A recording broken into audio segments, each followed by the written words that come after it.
স্বামী স্ত্রীর মধ্যে ইংরেজিতে কিভাবে কথা বলতে হয় সেটা নিয়ে আজকে প্র্যাকটিস করব। কই গো তুমি কোথায়? Where are you? Where are you? কই গো তুমি কোথায়? আমার কথা কি শুনতে পাচ্ছ? Can you hear me? আমার কথা কি শুনতে পাচ্ছ? Can you hear me?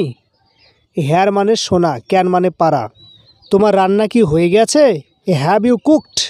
তোমার রান্না কি হয়ে গেছে? Have you cooked? কুকড মানে হচ্ছে রান্না করা। আমার খুব খিদে লেগেছে, আই অ্যাম হাংরি। আমার খুব খিদে লেগেছে, আই অ্যাম হাংরি। হাংরি মানে হচ্ছে ক্ষুধার্ত। আমাকে কিছু খাবার দাও তো, গিভ মি ফুড।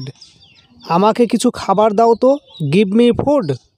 আমি তরকারি রান্না করছি, আই অ্যাম কুকিং কারি। আমি তরকারি রান্না করছি, আই অ্যাম কুকিং কারি। কারি মানে হচ্ছে তরকারি, কুক মানে রান্না করা। রান্না তো এখনও শেষ হয়নি, the cooking isn't yet finished. রান্না তো এখনও শেষ হয়নি, the cooking isn't yet finished. Finish মানে শেষ হওয়া, ইয়েট মানে এখনও, কুকিং মানে রান্না। 1 মিনিট অপেক্ষা করো, আমি আসছি। Wait a minute, I am coming. 1 minute অপেক্ষা করো, আমি আসছি। Wait a minute, I am coming. Come মানে আসা, ওয়েট মানে অপেক্ষা করা। তুমি কি তরকারি রান্না করছো? What curry are you cooking? তুমি কি তরকারি রান্না করছো? What curry are you cooking? Curry মানে তরকারি, কুক মানে রান্না করা। আমি সবজি রান্না করছি, আই অ্যাম কুকিং ভেজিটেবলস। আমি সবজি রান্না করছি, I am cooking vegetables. Vegetables মানে হচ্ছে সবজি। এই নাও তোমার খাবার, হেয়ার্স ইয়োর ফুড। এই নাও তোমার খাবার, হেয়ার্স ইয়োর ফুড। ফুড মানে হচ্ছে খাবার। রান্নাটা খুব সুন্দর হয়েছে, the cooking is very tasty. রান্নাটা খুবই সুস্বাদু হয়েছে, the cooking is very tasty. Tasty মানে হচ্ছে সুস্বাদু, ভেরি মানে খুবই। আমার পেট ভরে গেছে, মাই স্টম্যাক ইজ ফুল। আমার পেট ভরে গেছে, মাই স্টম্যাক ইজ ফুল। স্টম্যাক মানে হচ্ছে পেট বা পাকস্থলী, ফুল মানে ভরে যাওয়া বা পূর্ণ হওয়া। আমি আর খেতে পারছি না, আই কান্ট ইট এনিমোর। আমি আর খেতে পারছি না, আই কান্ট ইট এনিমোর।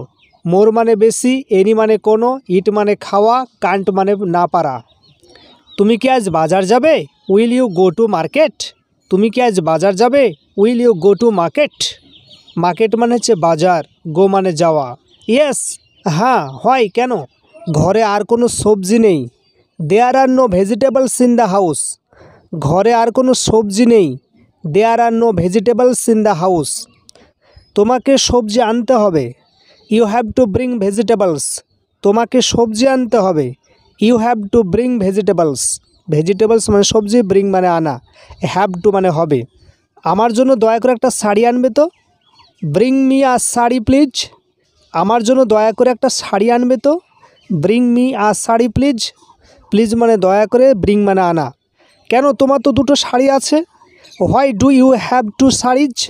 কেন, তোমার তো দুটো শাড়ি আছে। Why do you have two saris? আর কিছু কি আমাকে কিনতে হবে?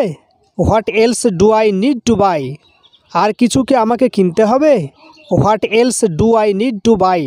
এলস মানে অন্য কিছু, নিড মানে প্রয়োজন, বাই মানে কেনা। No these are enough. না, এইগুলো যথেষ্ট। No these are enough. না, এইগুলোই যথেষ্ট। ঠিক আছে, কোন রঙের শাড়ি নেবে তুমি বলো। Okay, what colour sari will you take? ঠিক আছে, কোন রঙের শাড়ি নেবে তুমি বলো। Okay, what colour sari will you take? Take মানে নেওয়া, কালার মানে রং। যেটা তোমার পছন্দ সেটাই তুমি আনবে। You will bring what you like. You will bring what you like. যেটা তোমার পছন্দ সেটাই তুমি আনবে। ব্রিং মানে আনা, লাইক মানে পছন্দ করা। দেখো তো এই শাড়িটা তোমার পছন্দ কি না। See if you like the sari. এই শাড়িটার দাম কত? How much did it cost? এটার দাম কত লেগেছে? How much did it cost? Cost মানে দাম লাগা। এইটা খুবই দামি, ইটস ভেরি এক্সপেন্সিভ। এইটা খুবই দামি, ইটস ভেরি এক্সপেন্সিভ। এক্সপেন্সিভ হচ্ছে মূল্যবান, ভেরি মানে খুবই। তুমি কি সবজি এনেছো?